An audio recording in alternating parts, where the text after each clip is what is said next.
Hi guys, you are watching CS Atul Jain classes. देखो आज हम लोग बीकॉम प्रोग्राम सेकेंड सेमेस्टर में जो बिजनेस लॉ वाला सब्जेक्ट है उसका असाइनमेंट डिस्कस कर रहे हैं। ठीक है, उसमें सबसे पहला क्वेश्चन जो आपसे पूछा हुआ है दैट इज क्वेश्चन नंबर 1 है, an agreement without consideration is void. क्या कहना चाहता है? Agreement without consideration is void means contract होने के लिए कंसिडरेशन होना बहुत ज़रूरी है। Contract without consideration is void होता है, राइट। इसमें पहले तो आप डिफाइन करना no consideration no contract, right. उसके बाद इसके कुछ एक्सेप्शंस भी दिए हुए हैं। It means in exceptional cases में एग्रीमेंट विदाउट कंसिडरेशन वैलिड हो जाएगा, मतलब ये कॉन्ट्रैक्ट वैलिड है और आपके पास लीगल रेमेडीज भी हैं और आप लीगल एक्शन ले सकते हैं। समझ गए मेरी बात यहाँ तक?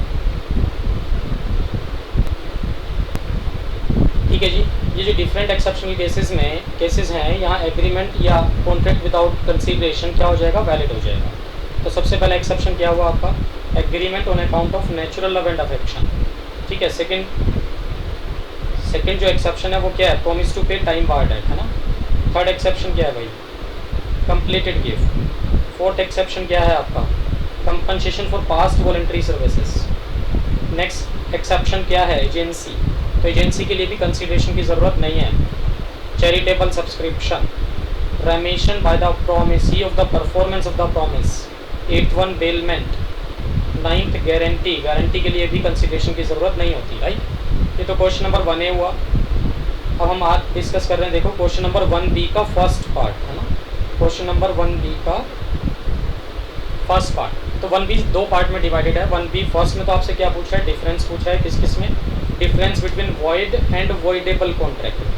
क्या क्या डिफरेंसेस हैं? देखो सबसे पहले तो हमें क्या करना है? वॉइड एग्रीमेंट को डिफाइन कर देना है।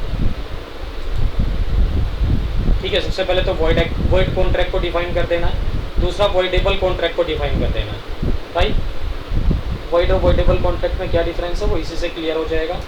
क्वेश्चन नंबर 1B का जो सेकंड पार्ट है उसमें आपसे उसने पूछा है distinguish between void agreement and illegal agreement. Void agreement and illegal agreement में डिफरेंस पूछा है। तो मैंने क्या किया, देखो पहले तो वॉइड एग्रीमेंट को डिफाइन किया, फिर इलीगल एग्रीमेंट को या इलीगल कॉन्ट्रैक्ट को डिफाइन किया, फिर इलीगल एंड वॉइड एग्रीमेंट में डिफरेंस भी बता दिया आपको, राइट। ये बहुत ज़रूरी है लिखना, अभी यही छोड़ दो।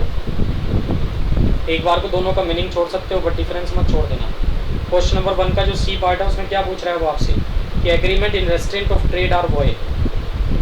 मीन्स अगर आपने कोई भी ऐसा एग्रीमेंट किया जो किसी ट्रेड पर रेस्ट्रिक्शन लगा रहा है तो वो वॉइड हो जाता है। ये पूछना चाह रहा है क्योंकि गवर्नमेंट चाहती है कॉम्पिटिशन को बढ़ाना और आप उस पर रेस्ट्रिक्शन लगा रहे हो तो वो वॉइड हो जाएगा, बट एक्सेप्शनल केसेस में वो वैलिड भी होता है। तो ये चीज़ें हम लोगों को यहाँ डिस्कस करनी थी इस क्वेश्चन में। ये मैंने आपको बता दिया कि agreement in restraint of trade पहले एक्सप्लेन कर दिया, उसका एग्जांपल भी दे दिया आपको। फिर उसके एक्सेप्शंस मैंने यहाँ स्पेसिफाई किया है। देखो it means in exceptional cases में चाहे बड़ी ट्रेड पर रेस्ट्रिक्शन लग रही हो बट फिर भी वो वैलिड हो जाएगा। तो कौन कौन से पॉइंट है जी? देखो नंबर 1 सेल ऑफ गुडविल है, नंबर 2 पार्टनर्स एग्रीमेंट्स हैं, नंबर 3 ट्रेड कॉम्बिनेशंस हैं, राइट। नंबर 4 सर्विस से रिलेटेड कॉन्ट्रैक्ट्स हैं। ठीक है, ये उसी में आ गया ट्रेड कॉन्ट्रैक्ट्स में। ठीक, तो ये सब चीज़ें यहाँ कवर अप हो जाएंगी। फिर है जी क्वेश्चन नंबर 1D में आपसे क्या कह रहा था कि अगर कोई माइनर झूठ बोल के आपसे कॉन्ट्रैक्ट कर ले, फॉल्सली मिसरिप्रेजेंट करे अपनी एज को, क्योंकि देखो contract with a minor is void होता है, बट आपने माइनर से पूछा भाई तू माइनर है मेजर है, उसने झूठ बोल दे कि मेजर है, तो वो कॉन्ट्रैक्ट वैलिड होगा कि वॉइड होगा? इसमें सारी गलती वैसे तो माइनर की है। तो यही पूछना चाह रहा है। केस स्टडी बना के पूछा था उसने आपसे कि माइनर झूठ बोल के आपसे 10,000 रुपये का लोन ले लिया, तो जो मनी लेंडर है वो पैसा रिकवर कर सकता है या नहीं कर सकता है, ये पूछ रहा है आपसे, राइट। तो आंसर में मैंने लिखा है, देखो no, the money lender does not have any right of action. क्यों? Minor can always plead minority, मतलब वो तो माइनर है, झूठ भी बोल सकता है, कानून ये कह रहा है एक तरह से, राइट। तो ये मैंने एक्सप्लेन कर दिया जी। इसमें केस भी मोस्ट इंपॉर्टेंट है, खानगुल वर्सेस लखा सिंह, लिख के आना। ठीक है। फिर है जी क्वेश्चन नंबर 2A में आपसे क्या पूछा उसने? डिफरेंस पूछा है contract of indemnity and contract of guarantee में। तो ये तो स्ट्रेट फॉरवर्ड क्वेश्चन था जी, सीधे सीधे ये मैंने आपको यहाँ दे दिया। Done.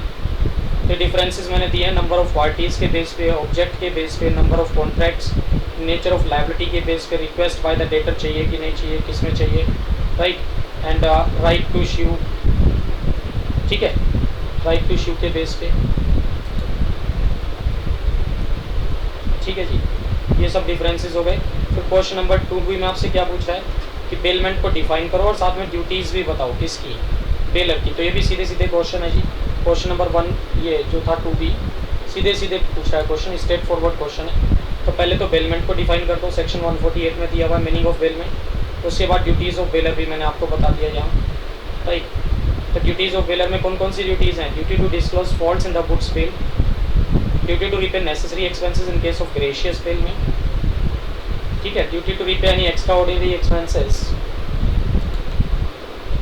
Duty to repay any extraordinary expense in case of non gratuitous bail में, duty to indemnify bailee, duty to receive back the goods. ये सब ड्यूटीज़ हैं किसकी?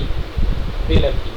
फिर क्वेश्चन नंबर 2C में आपसे क्या पूछा था भैया? Explain the various implied conditions in a contract of sale, कि कॉन्ट्रैक्ट ऑफ सेल में कौन से वाली इम्प्लाइड कंडीशंस चलेंगी, चाहे एक्सप्रेसली भी कोई प्रोविज़न ना हो बट ये कंडीशंस तो इम्प्लाइड रहेंगी ही रहेंगी, राइट। तो ठीक है जी, पहले तो मैंने कंडीशन और वारंटी का मीनिंग लिखा थोड़ा सा, ये भी ज़रूरी है, ठीक। फिर ये बताया इम्प्लाइड कंडीशंस क्या होती हैं, इम्प्लाइड वारंटीज़ क्या होती हैं, फिर इम्प्लाइड कंडीशंस को एक्सप्लेन किया। ये कंडीशंस में कंडीशन एज टू टाइटल है पहले वाला, second one condition in a sale by description है, कि अगर आपने गुड्स की डिटेल्स बताई थी तो गुड्स मैच करना चाहिए उन डिटेल से। तीसरा है गुड्स का अगर आपने सैंपल दिखाया था तो जो आप बल्क सप्लाई करोगे सैंपल से मैच करना चाहिए। फोर्थ क्या था? Condition in a sale by sample as well as description, कि आपने अगर गुड्स का सैंपल भी दिखाया था साथ में गुड्स को डिस्क्राइब भी किया था, ठीक है, तो वो दोनों से मैच करना चाहिए। उस केस में आपका गुड्स किसी भी एक से मैच कर रहा है दूसरे से मैच नहीं कर रहा है तो क्या कहलाएगा? ब्रीच ऑफ इम्प्लाइड कंडीशन, ठीक है। नेक्स्ट फिफ्थ पॉइंट क्या है जी? कंडीशन एज टू फिटनेस और क्वालिटी। और नेक्स्ट कंडीशन क्या है? बस सेल एंड के लास्ट कंडीशन थे वो condition as to wholesomeness, right. ये 6 कंडीशन थी आपकी implied conditions. Question number 2D में आपसे क्या पूछ रहा है? Explain the rights of an unpaid seller against the goods. तो अनपेड सेलर के राइट्स पूछ रहा है वैसे तो अगेंस्ट द गुड्स। तो मैंने क्या किया, पहले अनपेड सेलर को 3-4 लाइन में यहाँ स्पेसिफाई कर दिया, डिफाइन कर दिया थोड़ा सा। उसके बाद rights of an unpaid seller की बात हो रही है।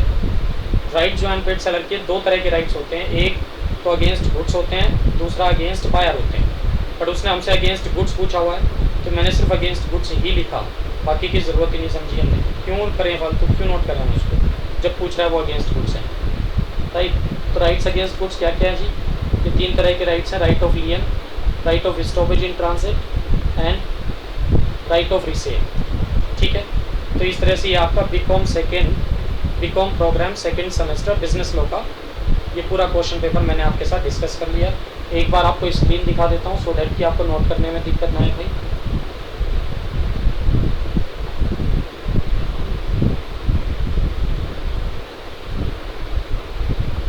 लो जी, थोड़ा सा मैं इसको ऐसा करता हूँ, जूम 100 से करके कम पे कर देता हूँ थोड़ा सा, उससे क्या होगा ज़्यादा कवर हो जाएगा इसमें। लो जी, इसका स्क्रीनशॉट लेके आप इसको नोट कर सकते हैं, ठीक है। ये हो गया सेकंड पॉइंट तक आपका। फिर लो जी थर्ड पॉइंट शुरू हो गया, ये 3rd 4th 5 6 है ना। फिर पॉइंट नंबर 7 ऑनवर्ड्स हो गया ये, ठीक है। उसके बाद वॉइडेबल कॉन्ट्रैक्ट तक पहुंच गए। उसके बाद ये लो जी, इसका स्क्रीनशॉट ले लो आप। इलीगल एंड वॉइड एग्रीमेंट्स तक आ गया ना, इस डिफरेंस तक। उसके बाद ये ले लो जी, ठीक है, एग्जाम्पल तक आ गए।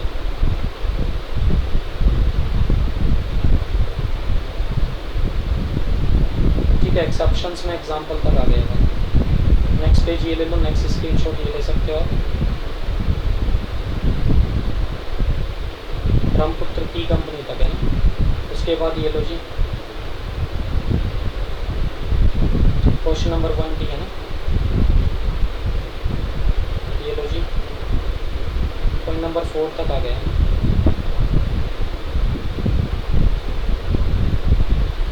उसके बाद ये स्क्रीनशॉट ले लो, बेलमेंट तक आ गया बात। ड्यूटीज़ ऑफ बेलर शुरू हो गई। उसके बाद ये ले लो, क्वेश्चन नंबर 2C तक आ गया हम तो। उसके बाद सोल्यूशन शुरू हो गया क्वेश्चन 2C का। Condition in a sale by description तक पहुंच गए, condition in a sale by sample आ गया। फिर उसके बाद कंडीशन एज टू फिटनेस और क्वालिटी तक पहुंच गए हम लोग, पॉइंट नंबर 5 तक। उसके बाद ये स्क्रीन ले लो जी, लो screenshot. Question number 2D unpaid seller तक आ गए। फिर उसके बाद ये rights of an unpaid seller शुरू हो गई जी, इसका स्क्रीनशॉट ले लो। चलो उसके बाद राइट ऑफ लियन शुरू हो गया जी, डिफरेंस हो गया right of लियन versus right of stoppage in transit में। और ये लास्ट स्क्रीनशॉट ले लो जी बस, ठीक है। तो इसी तरह से मैंने आपको पूरा ये बीकॉम प्रोग्राम सेकंड सेमेस्टर का जो बिजनेस लॉ है उसका क्वेश्चन पेपर ये जो था असाइनमेंट था ये सोल्व करा दिया, आपकी हेल्प कर दी थोड़ी सी, ठीक है। अगर आपको इसकी PDF फाइल चाहिए तो आप मुझे व्हाट्सएप कर सकते हैं, ठीक है। और व्हाट्सएप नंबर मैंने आपको दिया हुआ है, ये लो। वैसे तो यहाँ फूटर में हर जगह लिखा हुआ है, बट फिर भी मैं यहाँ लिख देता हूँ, स्पेसिफाई कर देता हूँ। ये लो 9654784480, ठीक है। इस पर मैसेज करके आप मुझे या कॉल करके आप मुझसे PDF फाइल भी ले सकते हैं, जिसको लिखने में आपको आसानी रहे, ठीक है। कोई प्रॉब्लम ना हो लिखने में, ठीक।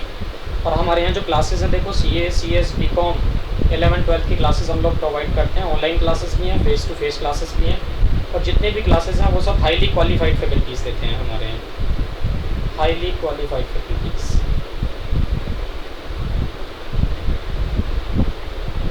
ठीक है।